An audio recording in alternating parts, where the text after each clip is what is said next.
Donald Pearson Whittier, born in 1925 at 84 Grove, Ottawa. Nice. So I guess when did you move from Ottawa to this area? I studied medicine at Queen's, and I started there right after the war when I got out of the Army, and graduated in Meds 51 and interned in the Hamilton General, where I met my wife, who's nursing Hamilton General Hospital 51A. 51B. Close. And I met her through her brother, who I went to medical school with for 6 years and interned with. So what got you into medicine? Why did you decide? Oh, I wanted to do that from a way back when. I think it was the Boy Scouts. We had a Corporal Spindler, who was the Scout troop, not troop leader, Scout master, and he taught us first aid, and was very good. He spent a lot of time teaching first aid, not only to the Scouts but to other groups, and I think that's probably what got me started in medicine. Well, when you were a kid, why did you go to Boy Scouts? Was it just like a regular? Oh, I was in the Boy Scouts in Ottawa at Southminster Church, the 17th Troop, and I was there during the war. We lost our patrol leader in the RCAF and the troop leader in the RCAF, both killed, and I became assistant scoutmaster, and then left in 1944 for the RCAF depot in Toronto, and I was going into pre-air crew. The whatchamacallit, the Commonwealth Air Training Scheme. And I was there from May 44 to the fall of 44, and before I got into training for air crew, they decided they had sufficient air crew. They wanted infantry, and there were whole squads of airmen that went into the infantry as a platoon. So I was in the infantry from the fall of 44 to September 45. How did you feel about, because you were going to be part of the RCAF, is it? Yeah, RCAF, right? So how did you feel about that kind of not more? This was, I was going into the Air Force with my buddies. We left on the night train from Ottawa Union Station toward Toronto, and there must have been 30 or 40 of us from Glebe Collegiate, all in the same routine that I was in, plus ones from Lisgar and where have you. And we're all going to Manning Pool to become possible air crew. And so to join the air crew, was that you just kind of noticed most of your friends? Were they did everyone kind of decide as a collective being part of the air crew? Or was there like a reason that I guess you thought about? Oh, well, when you turned 18, you could, well, even before that, you could volunteer and decide which part of which service you wanted to go into, or you could wait to be drafted and possibly be drafted the next year. That's the way things were. Everybody was in the forces. My brother was overseas with the Canadian Royal Canadian Engineers as a lieutenant. Sorry, now I'm thinking of questions. Okay. Okay. Well, I could fill in a little. One thing that they gave me at Manning Pool was scarlet fever. And I remember I was supposed to go to Queens to my sister's graduation, my older sister's graduation, and I woke up with this terrible throat and went into the MIR, medical inspection room, and they just looked at me and said, "You got scarlet fever," put me in an ambulance, and I went to Riverdale Isolation Hospital, and the treatment was for a month. Penicillin could have cured it in a couple of days, but they were saving it for the wounded. So my brother got the penicillin when he was wounded, but I just spent the month in hospital. How old were you then with this? Well, I'd be 18. Did you do anything in that month, or you just kind of? The treatment was right in bed for a month, and one of the routine then was for every day you spent in the hospital, you got a day's sick leave. And one of the fellows was from Washington State, out in the coast, and he wanted more than a month off, so he stuck his head outside the window to get complications, which he succeeded in doing. Yeah. But then after that, instead of giving us a month off, we were put in the Dahlia State to recover and play games, play golf and ride bicycles. In Ancaster. Dahlia State in Ancaster. So, sorry. So that was after your scarlet fever. That was the once you were no longer infective and you're well enough to leave the routine hospital, then it was either a month's leave or a month in the recovery estate, and our group was assigned to the Dahlia Estate in Ancaster, which was a lovely place. They had the main house, and they had a barn, and I was given a bunk in the barn, and of course it had varnished hardwood floors. It was just great. Yeah.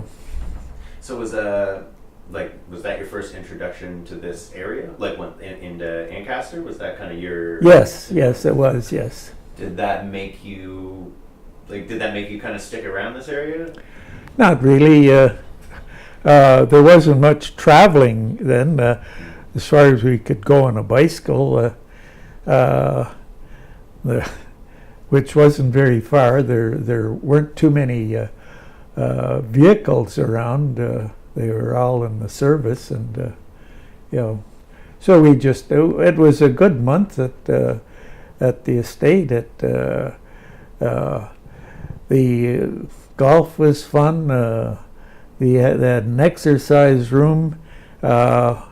Somebody decided to drain the fish pond so he could swim in it, and the goldfish were sent swimming down the creek.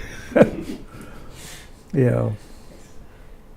The Dahlia Estate, by the way, is 2-in-1 shoe polish. The owners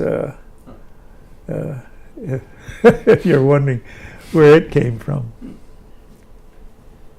So you came from Ottawa, went to Toronto, you went to, where did you go to medical school again? Kingston, Queens. There we go.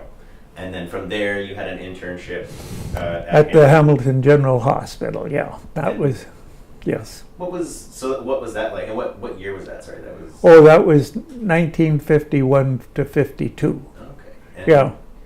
And, yeah. So what was Hamilton General Hospital like during your internship? It was excellent. We had good training. We were assigned various departments at the hospital. The first week I was there, I was on anesthesia.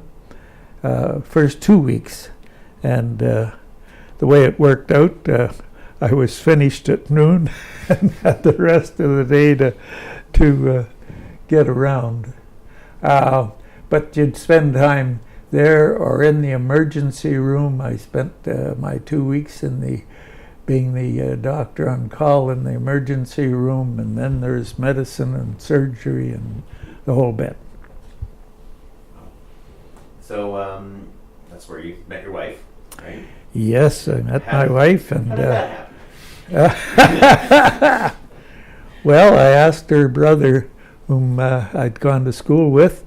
A friend came to town, and he had a red convertible, and he said, "Don, can you get a couple of dates, and we'll go out to..."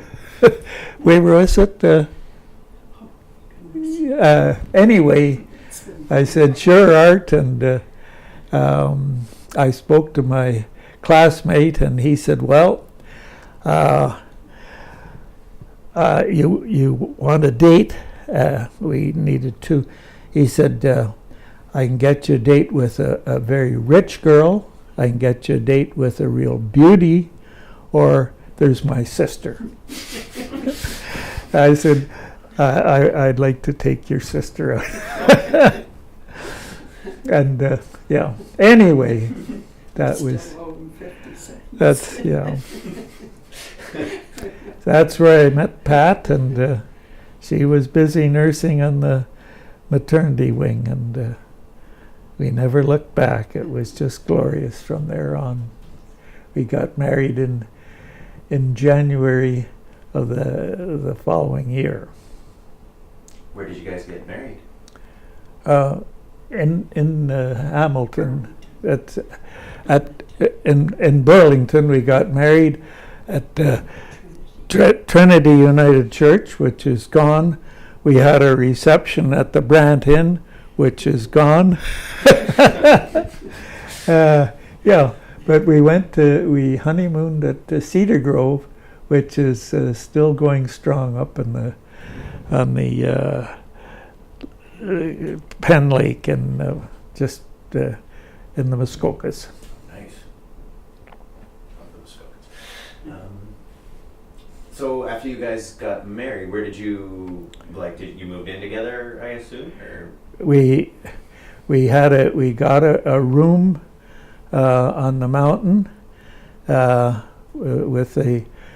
they were hard to come by, and you had very difficult time getting an apartment, but we got a room in a banker's house, bank manager's house, and I still had my room at the hospital, and when I worked, I stayed over in the hospital, and when I had time, I went up to a room in the mountain. And so from there, you said you guys eventually moved to Caledonia. Was that kind of your first move? After I finished interning, we moved to Caledonia and resurrected Dr. Roselle's practice. He'd died 5 years earlier, and I was there working from his office in his house, and his widow was also there. So, yeah. And we were there the better part of a year when a patient came in and said, "Don, this patient, well, he said, Don, a friend of mine who's a doctor in Dundas, is going into anesthesia, and he's looking for a replacement. And I said, Hugh, I'm just getting started here.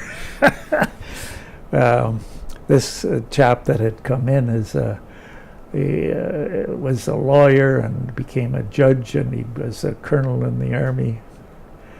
And so he set things up to meet Dr. Moss in Dundas, and we hit it off with the Mosses, and we took over their house.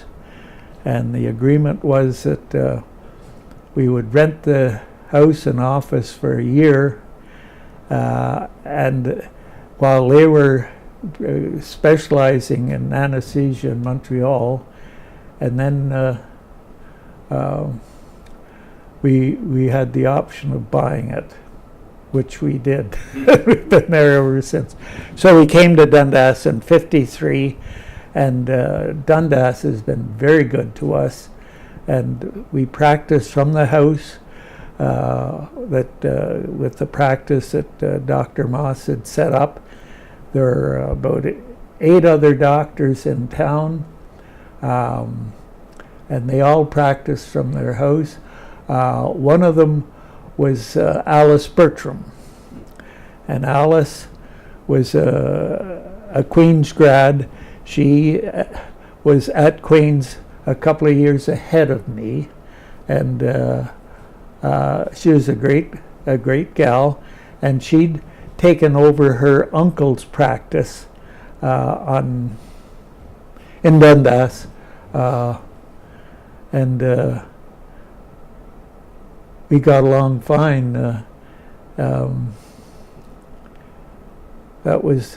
We came in '53 and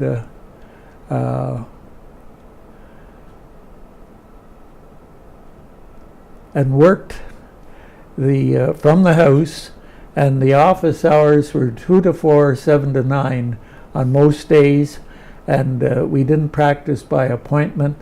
The patients, if they phoned to see if you're home, and they didn't get you, then they could drive around and see which doctor's car was by the doctor's office, and go there. But anyway, this is the way things were done in the 50s, and it was great, but it was a challenge, and we decided we'd like things a little better organized. So we switched to the appointment system. We formed a non-call system with 7 other physicians, and took turns at covering evenings and weekends, which made life more civilized and bearable. And we'd be covering maybe 1 evening a week and 1 weekend in 3 or 4, so, which worked out very well. And the other part of it was that you needed a place to get away to, and a retreat. So we looked around, and we got a cottage. We got some lakeshore on the Lake of Bays, and built a cottage there. And we had the first visit to the new cottage in June of 58, and we've been enjoying the cottage ever since. You guys still have that cottage? Oh yes, Oh, yes. nice. Actually, one of the chaps I interned with studied obstetrics, became an obstetrician gynecologist a Bob Tyndale, and he and his wife had bought a farm by the Lake of Bays with well, I don't know, a quarter, half a mile of lakeshore, and 55 acres, and he had several children, and they were looking for somebody to join them, and he invited us up to, and that's where we got the property for the Lake of Bays. You haven't mentioned our children. No, we're not. I haven't even got to Dundas. I know. Yeah. Anyway, no, Dundas has been great. It's we were very pleased when Hamilton, when McMaster Hospital opened up. That meant that we could have patients not too far from us in Dundas. Before, it was a matter of seeing patients at St. Joe's and the General, and even going up to Shadoke and the Hamilton, Mount Hamilton Hospital, which made a lot of driving, and you accomplish very little. But anyway, when they opened up McMaster, that was wonderful for the patients and the physicians. And it's a shame now that the hospital with the aging population is Children's Hospital, and the people in Dundas have to go elsewhere when they need attention. Yeah, it's quite a distance. Yeah. So, sorry, you said it was kind of the Dundas in the 50s. Was that when the doctors, people would just drive around to see if you guys were open, and then you changed? Oh, in the 50s, we had the office hours, 2 to 4 in the afternoon and 7 to 9 in the evening. So, I might be sitting in the office in the afternoon reading a magazine, waiting for a patient to come in, and then I might have a waiting room full at 8 o'clock or 9 o'clock at night. Yeah, that's the way it was. I think this is one of the reasons why Jack Moss decided to specialize in anesthesia. He had given a lot of anesthesia and anesthetics during the war, and yeah, he was a good friend of Hugh Errol's, Judge Hugh Errol. Not sure. Yeah, and he was the one that introduced us to Dundas. And so, once you moved here, you became a doctor. You were already a doctor, but you got set up with your practice here. What was Dundas like for you then? Did it have a charm for you? Well, we have 4 children, 3 boys and a girl, and they all went to Dundas Public School, Central Public, which is just a block away.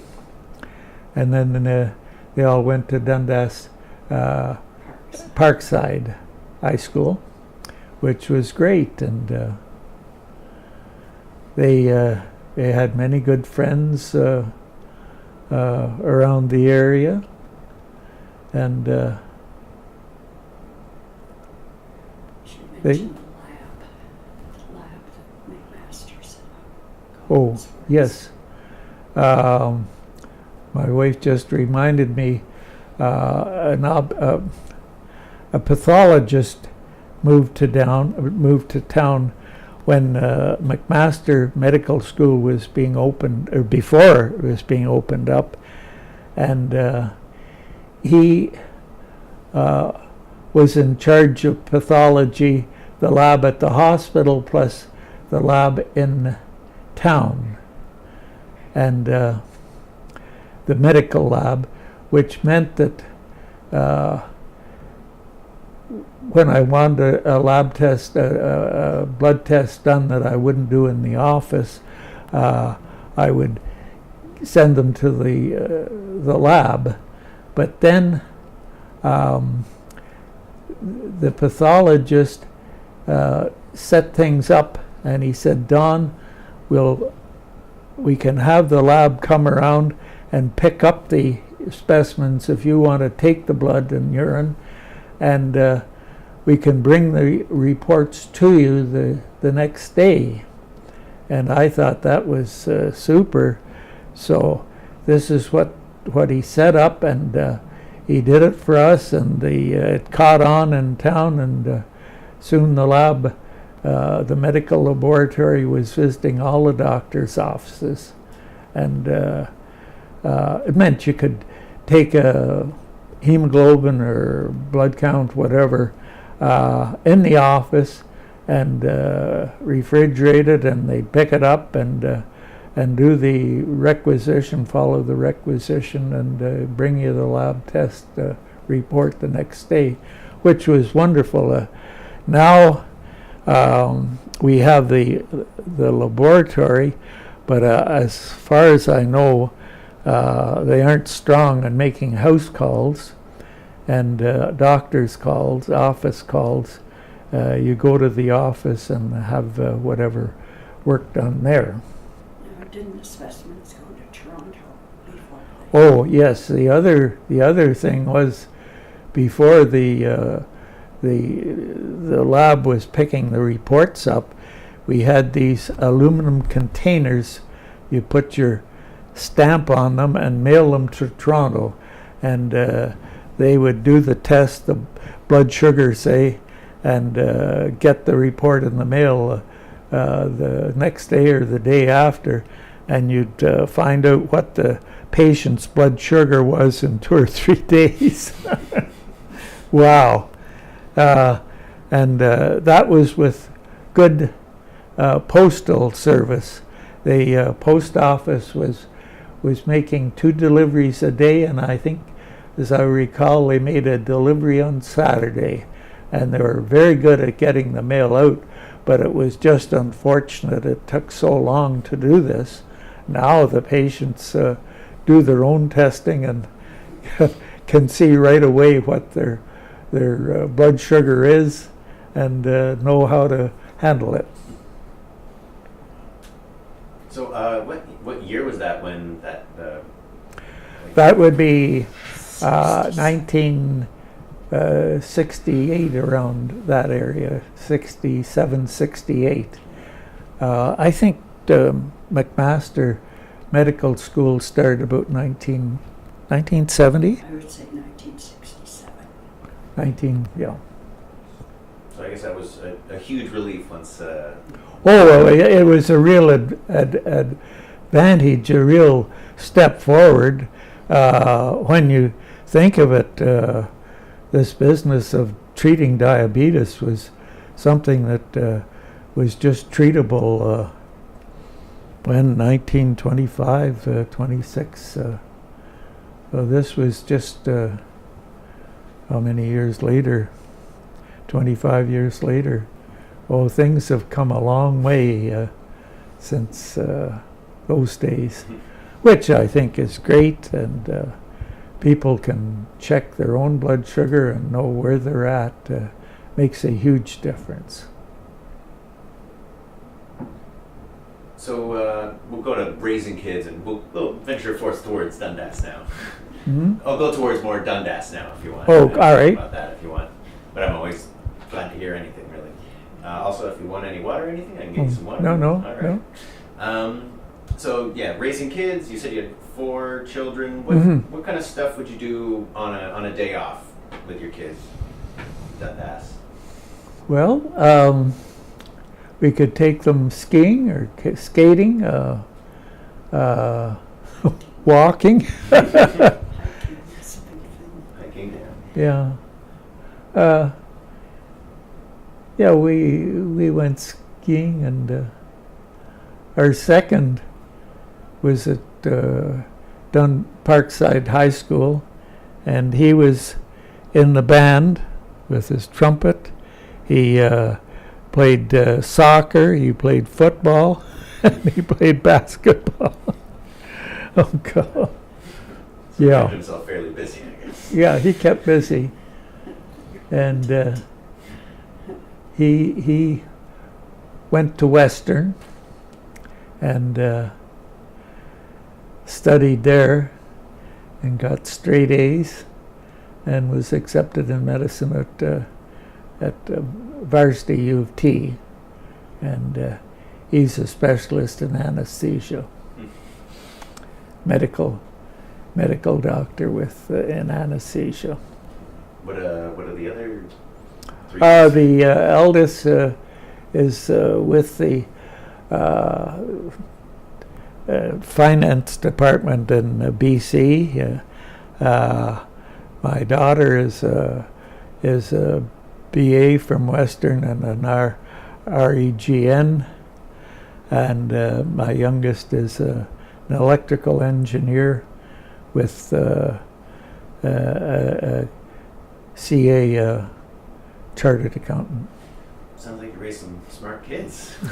Oh, I think it was mother that kept them going. Yeah, but I think a lot of it, Devin, was. I think a lot of it was the people in the area.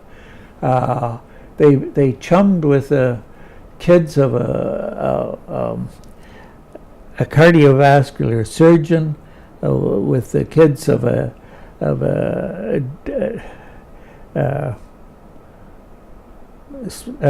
specialist in pathology, and the dean of medicine was just around the corner from us, and these kids were all interested in, well, they did their high school stuff and associated and were watching each other. I remember one of our kids came home and said that one of their friends had said, my brothers are Ontario scholars, and your kids, your children, your brothers aren't. Yeah. Anyway, yeah. No, it was good growing up in Dundas, and he liked the area we're in. The house that Dr. Moss had taken over, when his wife had heard it was available, she said, Jack, that's the house, buy it right away. So we bought, we're at 55 Sydenham, and it was built in 1845 by Alexis Begg, by Alexis Begg. And Alexis Begg is the one that finished the Desjardins Canal. He did it after his uncle, who'd been working on the Desjardins Canal, had died, and this chap came from France and came to Dundas and built our house, and he did a good job. Yeah, solid brick, and the basement was a full 7-foot basement, and there's evidence of living quarters down there and cooking quarters. Even a signal bell in the ceiling was there still when we got to. So obviously the Beggs had help when they kept their fires going. It was heated with wood stoves. I guess their water was well water, and there'd be a lot of work just keeping the place warm and keeping it livable. So the help, I gather, were had accommodation in the basement. They had 3 big multi-light, 12 light windows along the south side of the basement, so that the quarters would be well lit and quite habitable. What a dirt floor. Dirt floor.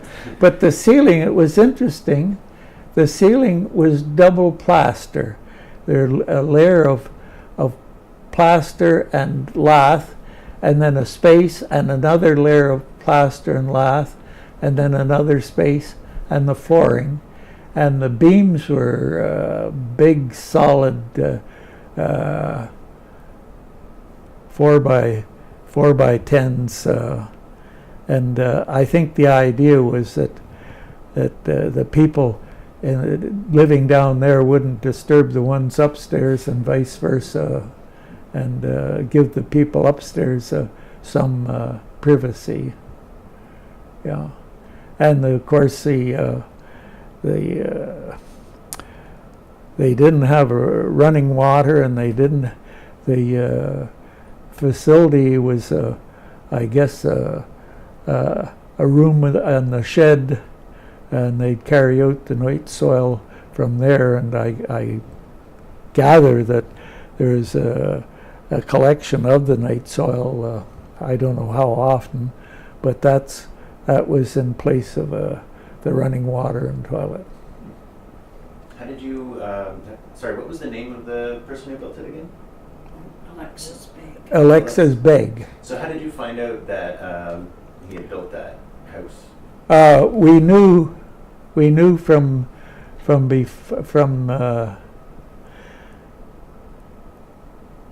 the previous owner that, and we got information from Claire Crozier, who lived on the next street on Melville Street, and Claire said he picked cherries in the backyard when what was the Grahams were there, and the Grahams came from a store in they had a store up in above Dundas, and they came down, and he became the postmaster, and in Dundas, and he was still a postmaster after, I don't know, 60 years or something. He was still postmaster when he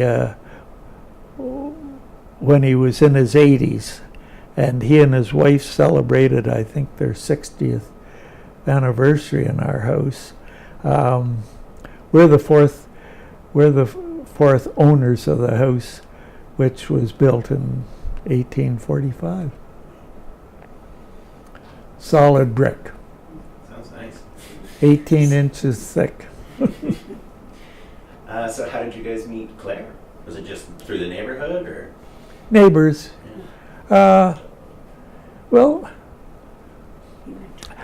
Claire was a neighbor, yeah. And Claire was quite interested in becoming associated with the museum. And I spoke to Olive Newcomb about it, and she dragged her feet. Olive liked to have people, I think, would go right along with what she said. But anyway, we tried to get Claire into become a director of the museum, but we had to wait until Olive was out of the way. Yeah, and Olive was excellent. She ran the museum well. She was careful of the finance, and she had her trips, and we took a couple of trips with her, and they were very well organized. She down to the East Coast or Quebec City or Ottawa, and they'd be bus trips, and she had a busload of people, and the accommodation was first class, and everything was well arranged, even though Olive was into her 90s when she finally finished that. How did you get involved with the museum and Olive in general? We're on one of her trips, and she asked me if I would come on the board, and I said sure. I checked with Pat first, of course. No, she's and I guess it was once a month we'd meet for a couple of hours on a Wednesday afternoon and have some coffee and cookies and pass all the things that she was doing. She was a very caring, careful administrator, and she looked after things very well. I think she would be surprised at what you have now. I'm wondering about how things are financed now. I was quite interested.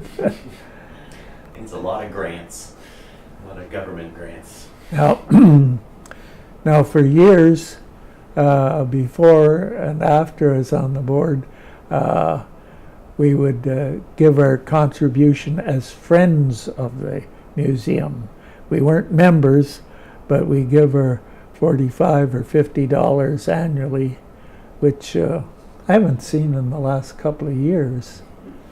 I don't know whether it's still being done or not. They do still have a Friends of the Museum thing. I don't know how it works though, because of my department. Well, yeah, okay. the whole thing doesn't run by itself. You've done a tremendous job of changing things here.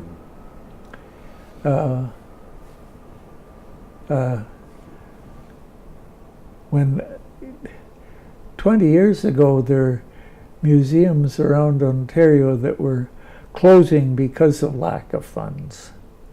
And I think that was an incentive to make sure that things were fine here, and that there's no finance. Now, was it Henry Bertram, Alice's father? Graham.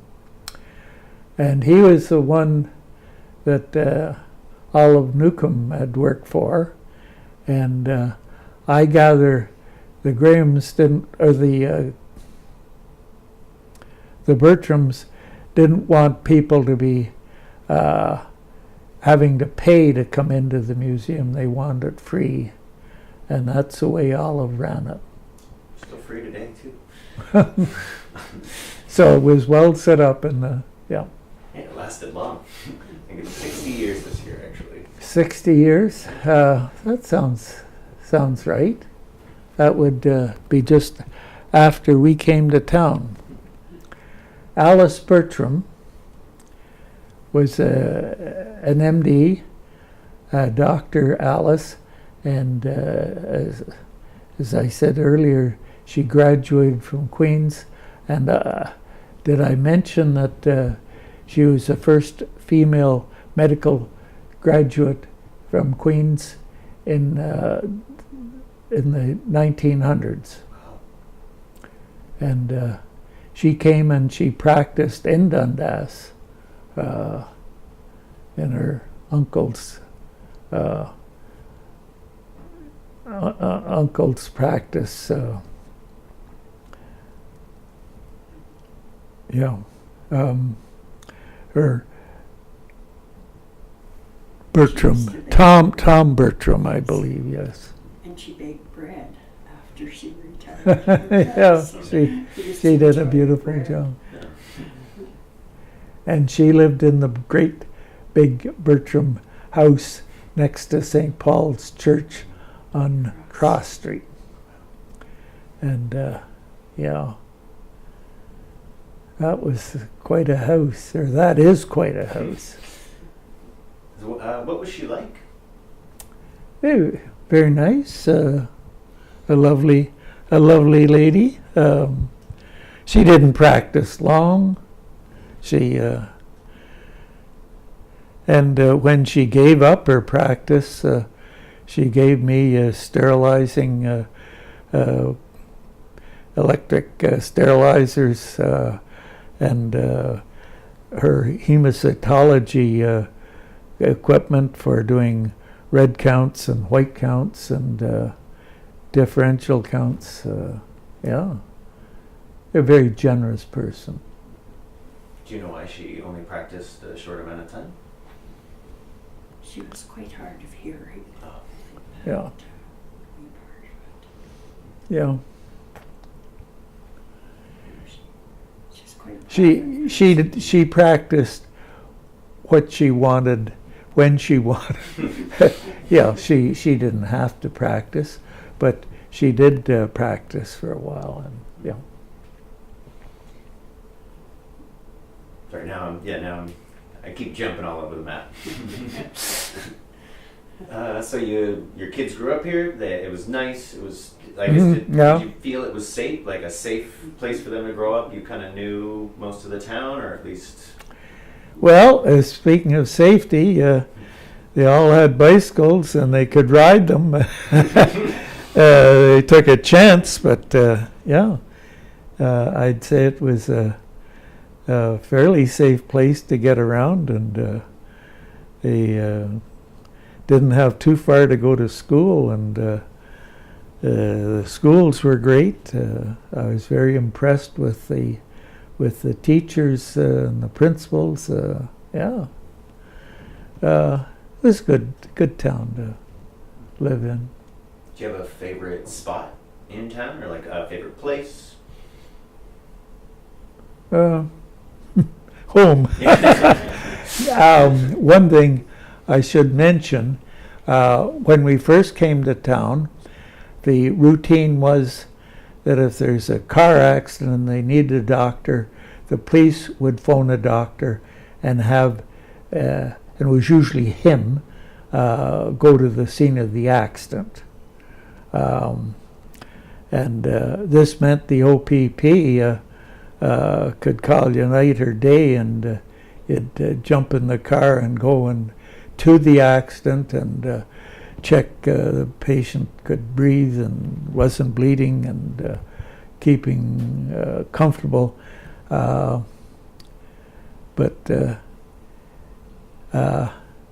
you'd see these patients and you'd send them off to the hospital or send them home, and that's the last you'd hear of them. You wouldn't continue with them. Yeah. When did that change? Like, when did it stop being that you would just kind of rush it? Which was sort of stupid, because I don't think the number of times I went to accidents, I don't think I made a big difference in a very small number of them. I can't tell you what year. I would guess it was probably in the 80s that they stopped doing that, which it was stupid. It would cover for the police, but it would do very little for the person in the car or truck, and it would interfere with whatever the physician might be doing when he got the call.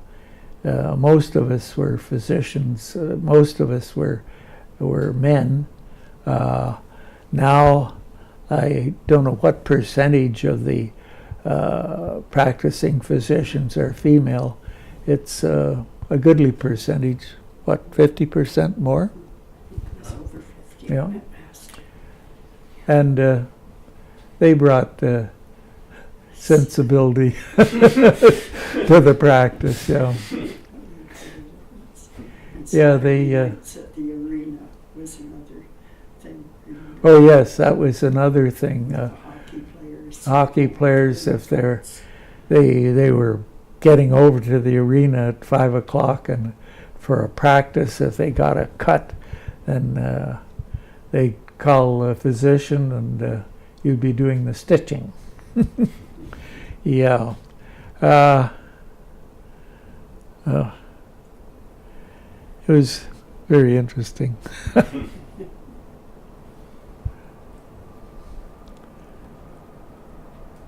Is there any place that you remember that's kind of like no longer here? Like there was the theater used to be here. There's been a bunch of places that have come and gone. Is there one that just gave you the memory of a big memory for? Oh, I'm sorry to see the Parkside High School closed. I'm sorry to see the Dundas District closed. I guess that's the way things go. Yeah. Now what was I?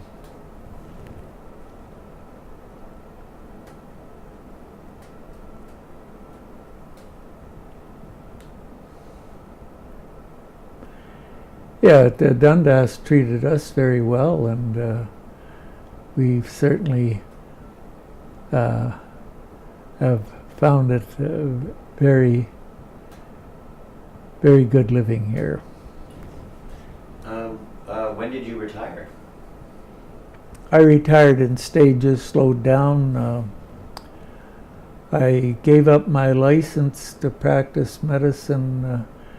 I think it was 2003. What did you do with your time? Once you That's a very good question. No, we had more time at the lake. Mother's busy in the garden. It's quite a good-sized garden that we have. Walnut Cottage is at the bottom of the garden, the back of the garden. You're familiar with No. Walnut Cottage was Theophilus Begg's, Alexis Begg's son. Alexis Begg's son built that. He was a lawyer, and the Walnut Cottage is quite a lovely house on Victoria Street. It'd probably be about number 30, around maybe 32. Yeah.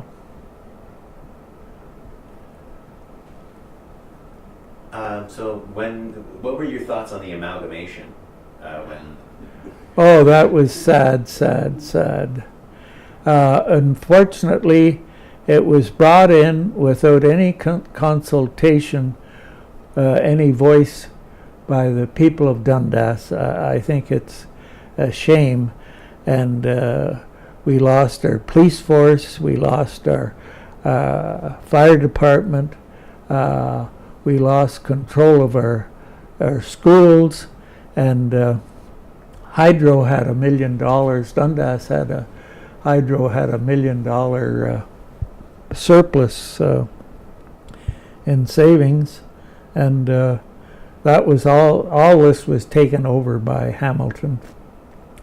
And as far as returning, changing it back from Hamilton to Dundas, it would be just a tremendous problem to establish all these services again. But it was a shame that Dundas was amalgamated to Hamilton, just as far as I can see, to pour money into Hamilton and support the whatever Hamilton needed in the way of causes. Yeah, I can agree with that. Is there a story that you can think of from Dundas that you want to say that I haven't got to, or even any person that you can think of that really sticks out to you? That I think pretty well all the physicians practice from their houses, didn't they? Oh, everybody, yeah. But now things are quite different. I don't know is anybody in their right mind practices from their house. And with the ladies coming in and being strong, and probably I don't know what percentage they are of the family physicians, maybe well over half are women. They took more control of how they did things, and if they had to take time off for their family, they could do it. Whereas with the men, if you were on call, that was your duty to be there, and if you weren't, you could be found accused of abandoning patients. Yeah. Do you have any life advice, like for future generations? I try to ask every interview this just to compile. That's very good. I think the young folk have a tough time now. I think this to find jobs, to fit in, do something they want to do. I think this is tough on them, and it must be terribly discouraging to have an education and not fit in, not be able to use it, not be able to get married and have a home and a family. I think this is tough on them, and I think it's important for young people now to, if they can possibly get into some program where there's a demand, a need for their training and expertise in that field. I think this is excellent if they can do it and plan ahead to work where they're needed. Is there anything else you would like to add? This pretty much brings us near the end, unless you There'll be lots of things. So it always happens. Yeah, you'll be going home and be like, I should have said this. Oh, I'm still interested in what's going on at the museum there. Yeah, I was quite interested when I was with Olive Newcomb, and then after Olive Newcomb with David Richardson. Yeah. Anyway, I was quite interested in the finance of the museum and how things were going, and I had a meeting with David Richardson. I don't know, is he still with? Yeah, he's still on the board. Yeah, and Carolyn, and they sort of took over and as how things should be run financially, and I wound up with shingles and turned the whole thing over to them. But I think the development here is really magnificent. The whole place is very impressive. I just hope it's financially sound. We were products of the Depression. That's right. Yeah, which is quite important too. What do you mean it's important, sir? I mean, I know it's important, but what? Well, this is the way Pat and I were brought up, and our families were all right, but there were neighbor families. I know in Ottawa where a father would lose his job, and even I remember one chap who had quite a war record, and he lost his job, and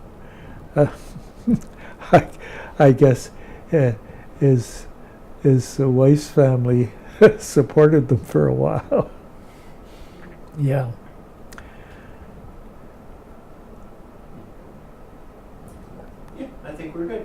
unless there is more, unless you can think of anything. Was there Tip anything them off. I should say about Dundas? I think you've covered things pretty well. Yeah.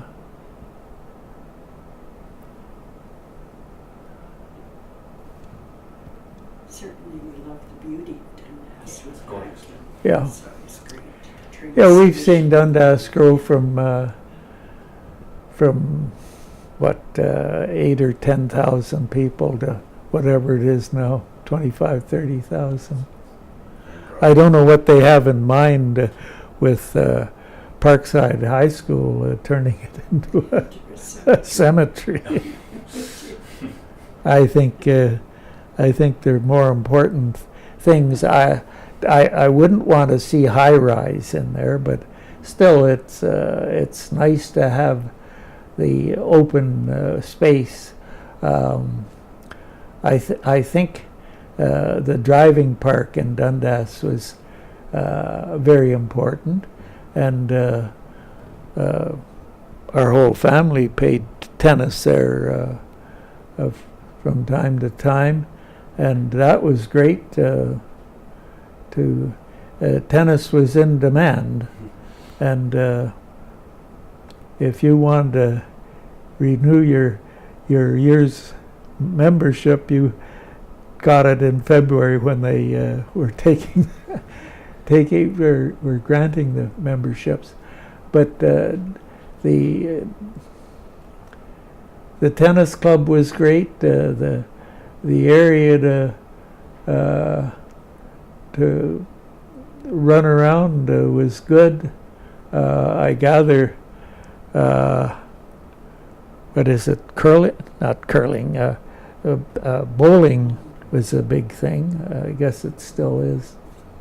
No, I think it's wonderful to have the driving park in Dundas, and I'm sure it's well liked and well used by all of Hamilton when you go over on a weekend and see the people out there with their barbecues going at things.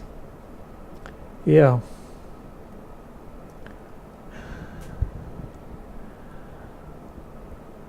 Now, there will be things to think of after. And the swimming But- pool was another thing that Hmm? we used. Most noon hours we'd go over and have a swim. Oh, yes, The that was a business- great thing. business. There was a time in our routine when we would go to the swimming pool on what in Dundas, and that was wonderful. Having a half-hour swim links and what have you. Yeah. And I guess our eldest walked for the pool too, didn't he, Donald? Mm-hmm. They built it. Was there anything else you were interested in? Well, you mentioned the train station. Did you guys ever use the train station? Yes, we Yeah. did actually. Yeah, the train station was excellent. Western, we all went to Western. The train stopped on the way to London, and you could take your all our children went to Western, and you could take them up to the Dundas train station. There's an evening train, and stopped in Dundas and took them to London, and that was super. It saved a matter of driving. Remember seeing John Piccone Sr. with his kids, quite young John, on his way Or I to. guess it was Greg. Well, John Sr. would have his kids up there, and we'd say hello. Yeah.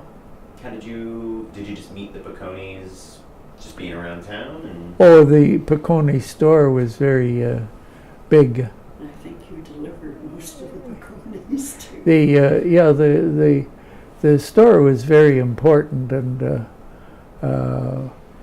I quite often stop there and get bread or milk or fruit or whatever on my way home. It was a matter of just convenience. Yeah. There are Piccone's, and A&P was on King Street. There's a store on the corner of Main, Powell store, yeah. There are about 4 general stores. Yeah. And we didn't have an answering service then. You had Mrs. Doherty who would take the phone on weekends. But it was sort of haphazard. Yeah, that became standard, and we had an answering service, and this is where the answering service, you phoned them and they would take over your telephone line and answer it, and they knew which doctor was on call and had their telephone number handy. So this was good. If a patient phoned and it was urgent, they could get assistance. We still did our own obstetrics, even if we weren't on call. But the other gave us a little breather. Because I think when we first came, we had to cover the phone ourselves. Yeah. And Mrs. Doherty. And yeah, you had to cover the phone, and there were occasional person that thought they wouldn't disturb you while you're seeing patients in the office, so they would call you at supper time. And the farmers would start calling. Yeah. And the phone would be 6 o'clock in the morning. Yeah. You'd be jolted right out of bed. Sitting up right Yeah, that was interesting. No, I think I think things are far better now. One thing I should mention was for most of the years for the early years I was practicing medicine, the first 20 years, if I saw somebody or somebody phoned and I thought they should be in the hospital, I would send them into the emergency room. But I knew that if I sent a patient into the emergency room, I would get a call from the emergency room saying, Mrs. Smith is here, what will we do for her? What do you want done? Meaning that I'd have to get in the car and go in and see them. Yeah, the emergency system was quite different then. As I said earlier, I was on duty in the emergency room as an intern, and I didn't have the experience that some of that the older physicians would have. So if a patient came in that needed something, we would call their doctor and see what the doctor wanted done there. So things have changed quite radically that way. Now when you go in to the emergency room, they just take over. They can phone the office, let you know that somebody's there, but not necessarily.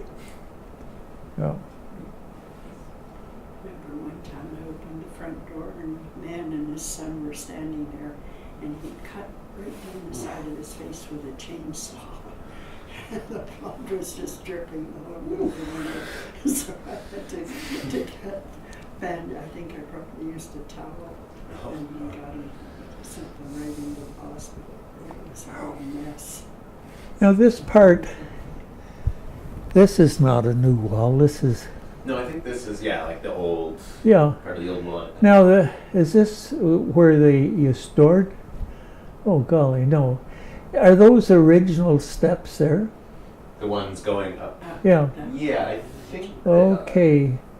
Now, the kitchen was just to the right of the bottom of the stairs. Okay, so that's Or- now the volunteer room. Oh, So there's a couple desks there, and some computers, Okay. and kind of a center table. And the cloakroom was on the other side, Kind of over. yeah, where we came out from the elevator. And then there's a big room behind us here. Now it's just there's actually a kitchen there now.